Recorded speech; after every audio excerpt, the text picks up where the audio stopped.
Did you know there's one rudiment beginner drummers consistently skip that's holding back their progress? It's single strokes, but you have to do them the right way.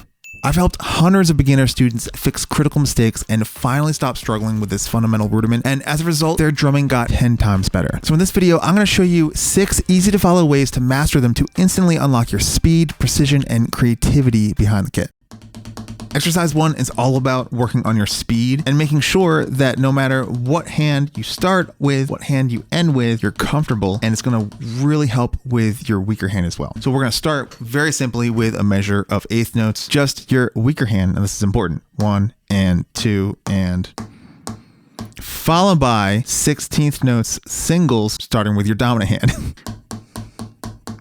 3, 4, that's going to naturally lead into a measure of eighths with your dominant hand, followed by your weaker hand leading those singles. So for me, left, 2, 3, 4, then right, left, 2, 3 leads into right, 2, 3, 4, and left, right, 2, 3, 4, and 1.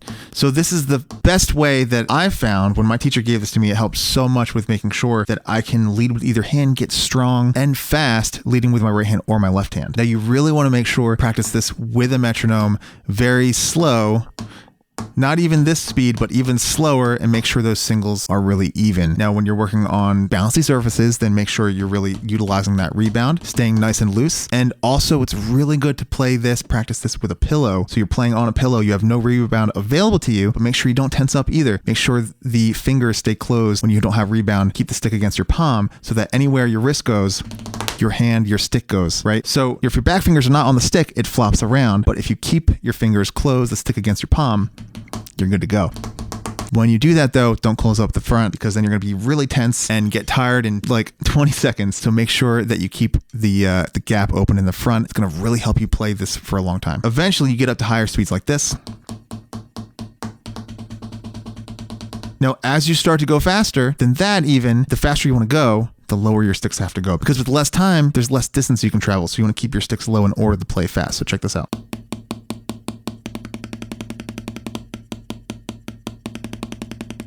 By the way, guys, I made a PDF with all the exercises from this episode for you to download so you can take these into the practice room and do them yourself. So I'll put that down below for you. Make sure you go grab that. Exercise 2 is like a little cheat code to playing faster, but you have to do it right. You have to really work on this carefully if you want to be able to use this cheat code. What we're going to do is we're going to play a measure of 16th note singles, 1 E and 2 E and 3, 4, and then we're going to change our note rate, our subdivision, to 16th note triplets. That's actually, I don't know how to say 16th note triplets. Maybe you guys can tell me how you like to count it in the comments. 1 and the 2 and the 3. I don't know how I like, but I'm just kind of sing it instead. And because of that, to show you guys, it's super crucial. You need to play this with a metronome. So I'm going to put a metronome on. We're going to do 16th notes and then triplets, all singles. Check this out.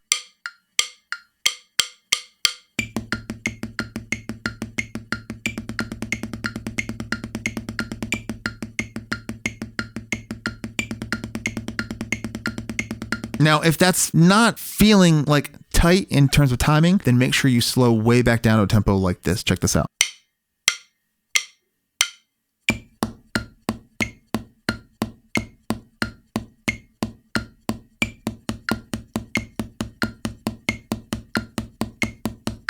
Exercise 3 is going to help you tremendously to improve both your timing and your dynamics. You're going to feel way more solid as a drummer when you get this stuff in time. So what we're going to do is we're going to be aware of different basic stroke types available to us. We've got a full stroke, which starts high, comes down, bounces back up to full height. This is perfect for playing accented notes that come right back up ready for more accented notes. You don't have to pick the stick up every single time. It bounces up for you, right? This is like the very first stroke you should learn is a full stroke or a free stroke, depending on, what you want to call it. Next stroke type is called a downstroke, or when I was learning, my teacher called it a control stroke. You start high and you hit the drum and then you stop it from bouncing up. And this is perfect for playing a loud note that's ready for quieter notes, which leads us to stroke type 3, which is a tap stroke. So you're starting low, you can just tap. Really important though, when you're practicing your tap strokes, don't play up here. That's not a tap stroke. To me, that's like a moderate accent. That's like 4, 5, 6 inches off the drum. You want to be this high off the drum and get really tiny little taps. And that's when you're really making sure that you have a lot of clarity in what you're saying dynamically and with your phrasing. Finally, we have the upstroke, which is a tap, but it lifts up. So you can do this either thinking about like lifting up from your lifting up from your wrist. Imagine that you're a puppet and there's a string coming off your wrist. And if you pull on that string, your hand goes limp and the wrist goes up. So if you do that from near the drum, you're going to tap and get a note, but you're high, ready for an accent. And then the other thing you can do is do that in combination with actually moving your elbow out like a molar stroke.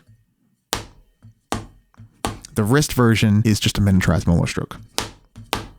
So we have the upstroke. Now, exercise 3 is just about combining these. So do this with one hand only, then the other hand, then both hands together. And what it is we're going to play all 4 in sequence. So full, down, tap, up, full, down, tap, up, full, down, tap, up, full, down, tap, up.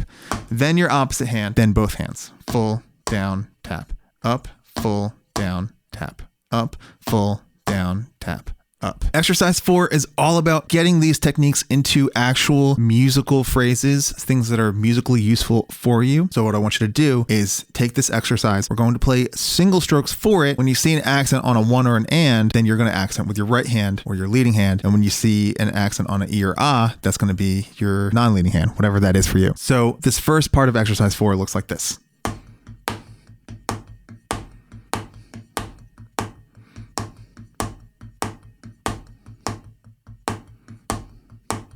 But what's happening is whenever I go to play an accent, the note before it is an upstroke. The note before that hand is an upstroke. So on the and of 4, I'm lifting up like this. 4E and a 1.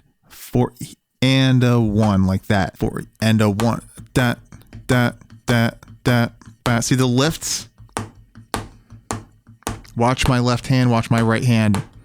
See how they lift beforehand? You want to do that with different rhythms. Now, when we get to exercise 6, you're going to get a ton of new ideas for the rhythms that you can do. I'm going to give you one more here as part of exercise 4. Check this out. 1, 2, 3, 4. 1, 2, 3, 4. 1, 2, 3, 4. 1, 2, 3, 4. 1, 2, 3, 4. 1, 2, 3, 4. Don't forget, all of these exercises and links to more resources are right below. I've made a PDF for you guys, so make sure you go grab that. Exercise 5 is not about patterns. It's not about stickings. It's about your technique and getting consistent. This is really going to help you with your single strokes. When you get your stick heights and dynamics consistent with your single strokes, everything transforms and you can play anything you want on the drums, from fills to fast stuff, grooves too, with more clarity, more like feel and groove. So if you don't have your stick heights consistent, you don't have good single strokes. This is really crucial. Now, what you're going to do is when you go to play, instead of playing your singles, well, we're going to jump away from singles for a second. And I want you to just with one hand, get ready to play your rebound strokes, but place the other stick behind it and then back it off about an inch. Your goal here is to play a rebound stroke that starts as close to the stick behind it as possible, comes down, bounces back up, and stops very close to that stick without clicking it like this. Check it out. I want to do that with both hands. And you want to do this every day until you can't mess it up. Exercise 6 is going to give you the power of phrasing with your single strokes. And what that means is any phrase that you hear in your head, you're going to be able to play it. But I want to hear from you guys, like, what are your favorite exercises and ways to improve your single strokes? What are you practicing right now to work on that? So what you're seeing here is every possible combination of accents within a set of 4 16th notes. So if we play singles with this, so I'll play right, left, we can go down this sequence and play all of them and master each one individually before we mix and match them. To show you just the first couple, it would be something like this. And what's really going to help you is to count out loud while you play them. And the notes that you're accenting with your hands, I want you to say those notes louder like this. Check it out. 1 E and a 2 E and a 3 E and a 4 E and a 1 E and a 2 E and a 3 E and a 4 E and 1 E and a 2 E and a 3 E and a 4 E and a 1 E and a 2 E and a 3 E and a 4 E and a 1 E and 2 E and a 3 E and a 4 E and a 1 E and a 2 E and a 3 E and a 4 E and a 1 E and so on down the whole list. Now you don't want to start at that speed. You want to start with 1 E and a 2 E and or slower. Now remember what we did in exercises 3 and 4, we prepped for accents. So when you're playing these, start to be aware of breaking down what strokes go up, what strokes go down, what strokes are just taps, what strokes are full strokes. Because if you're playing this figure, 1 E and 2 E and all the right hands are accented, so they can keep going up high. Or if you're playing 1 E and 2 E and then those first 2 strokes are down, down, followed by up, up,